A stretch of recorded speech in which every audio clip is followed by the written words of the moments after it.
We have center Brandon Linder with the back is also questionable. Josh Jones, chest, Brandon Linder, back, both listed as questionable. We're going to have 5 players ruled out for Sunday's game. Wide receiver Laviska Shenault Jr. with the hamstring. Linebacker Dakota Allen, ankle. Defensive tackle Doug Costin, concussion protocol. Quarterback Gardner Minshew II, right thumb. And running back Divine Ozigbo, hamstring. Those 5 players are out. Again, that's Shenault, Allen, Costin, Minshew, Ozigbo. Those 5 players ruled out. Let's go over to Gary Smits for the first question. Hey, Doug, even with Laviska out, in evaluating Jake's performance over the past week and seeing him in practice, do you have any different feeling or maybe more comfortable feeling with him going into this than you might have had on Monday? Did he play? Like I said, in retrospect, did he play better than what he looked on Sunday, or and how's he looked in practice? Well, I never want to get myself in trouble with the practice stuff. You come out here and go, oh, he's great. Is this, and then all of a sudden on Sunday, things don't go well, and everyone's like, what's going on? The coach is, BSing us or whatever. He's a business approach guy. There's obviously some really good throws in practice, and there's some that you're going to want to take away. He's a young guy. I think there's a couple things, that you kind of check off the list, because you just haven't seen before. Like I said, he's never been in a game. I've never been on the sideline and watched him play. And those are all the things that, we've talked about that I was concerned about before the game and the things that I've talked about after the game. So, now it's just a matter of, what steps is he going to take? Is he going to take a step backwards? Is he going to stay the same? Is he going to take a step forward? I think that's what we're all looking for. And I think, we're going to get that answer, on Sunday after the game. Okay, thanks. Thank you. Thanks, Smitter. Let's go over to John Shipley and then Demetrius. Hey, Coach. I know you talked about earlier in the week about Chris Conley stepping up with Laviska out. Can you just say, really, you guys' confidence level in him since he's been in really with the team for as long as he has, and him replacing Laviska for the week? Yeah, I think we'll look at it from multiple ways. I think there's a good count on what we feel, now, especially this time of the season, of the production of the players. And I think that, Chris is someone that's always worked extremely hard. I mean, ultimate pro. We've talked about that all the time, and he's someone that's played and has production. So, I never have a problem with the ball going to Chris, and he's good after the catch. He does everything well. So. We're fortunate. I mean, those guys have been playing, and now it's just a matter of the reps kind of changing, for what's going on. But it's not like we're putting someone in there that we haven't seen before, in a game action. We're putting someone in there that probably has, that definitely has more experience than anyone else that we have. Thanks, Coach. You're welcome. Thanks, Shipley. Let's go over to Demetrius. Hey, Coach, the offensive line position or group usually isn't talked about much when things are going well. Sort of what have you seen in terms of the progression of your offensive line this year? Then specifically, could you touch on how Cam Robinson has progressed from last year, obviously being still kind of recovering from the injury and then progressing this year? Yeah, I think Cam's much better than he was the year before. There's no doubt about it. I think that, I've said this multiple times. I think, the inside three have done well. They've graded out well. They've played well. That's backed up by even statistics outside of, how we look at it and grade it. And I think the tackles have, they've had moments of, showing that they're really doing a good job. And I think sometimes there's a lot of pressure on those guys, when you get behind in games. But, overall, it's been a pretty solid group for us. I think they'll be tested this week, on third down, and there'll be some tests down the road for them. But they continue to work hard. They continue to get better. We've got to keep them healthy. Obviously Brandon's questionable, so, we're fortunate that, we have Tyler Shatley to go in there. So we have some good depth. Will Richardson, the last time he went in there, did a nice job. Ben Barch is a young guy that's coming along that we think is going to be a good football player for us. So, there's some pieces there that we feel really good about. Appreciate it. Thanks, Demetrius. Let's go over to Mark.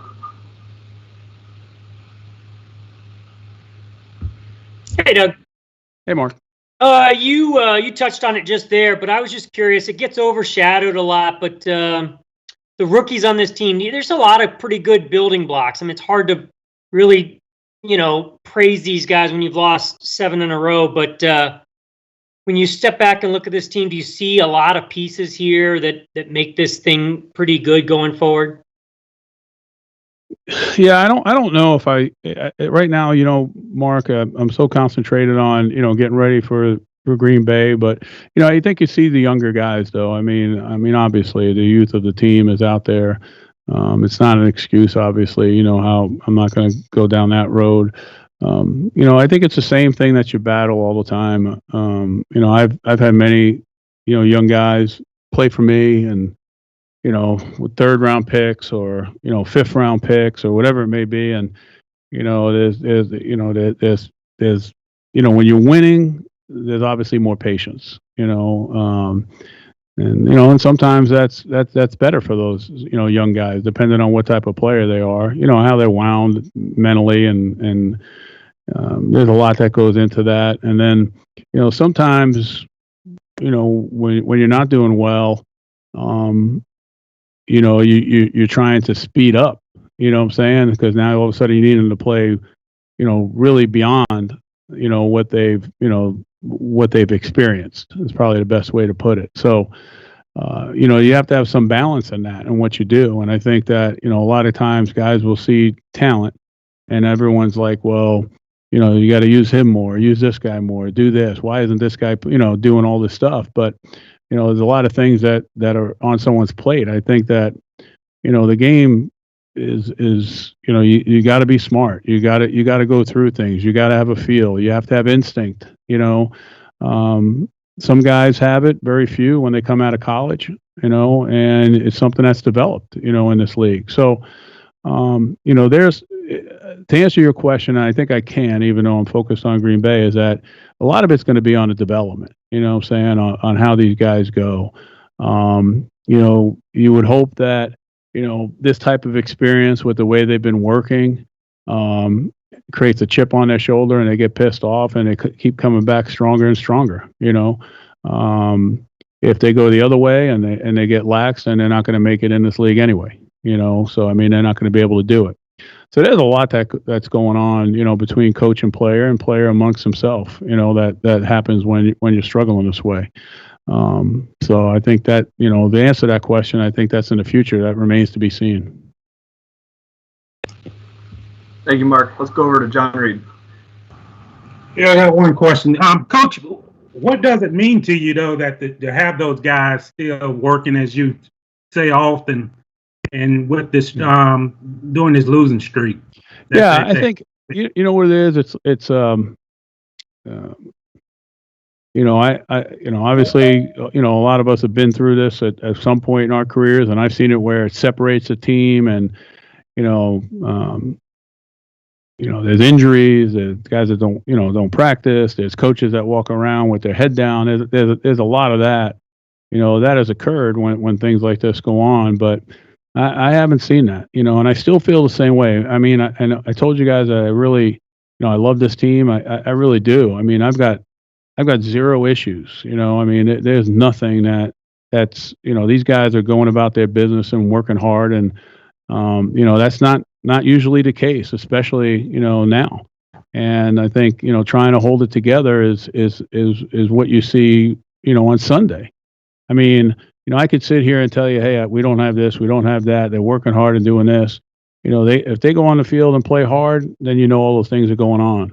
Once they start going on that field and they don't start playing hard, then there's problems. And, the finger will be pointed at me, which it should be. I understand that, but it's more than that when you start seeing that on the field. So, I don't know whether they're, too young, John, you know what I'm saying, to even know, but, they work now. They might not get it done on Sunday, but they work their ass off to try to get it done on Sunday. One quick follow-up. Do you still have a friendship or relationship with Coach Hackett? It's not. To answer that question, it's like I said, I've got a lot of issues myself. As far as socialization. I'm not a very social guy. I probably talk to two people, two, maybe three, what I'm saying, outside of anything to do with the football program. What I'm saying? So for me, I give you an example. I'm close to Pete Carmichael. I haven't talked to Pete Carmichael in months, right? That doesn't mean, I just don't socialize. I'm not, I try to do my job, and then after my job, I try to rely on my family, and that takes up all my time. But right now, I don't have a relationship with pretty much anyone that's outside of those three people, or anyone that's in tier 1 or tier 2 or tier 3. Thank you, Coach. Yeah, sure. All right, thank you guys. Appreciate you tuning in. Everyone can get back to their Masters viewing pleasure. Thank you. Thanks, Ted. We're going to miss that. We're going to miss all that stuff. That's awesome. Right. Coach. Wasn't a happy Friday because it's Friday the 13th. Freaky Friday.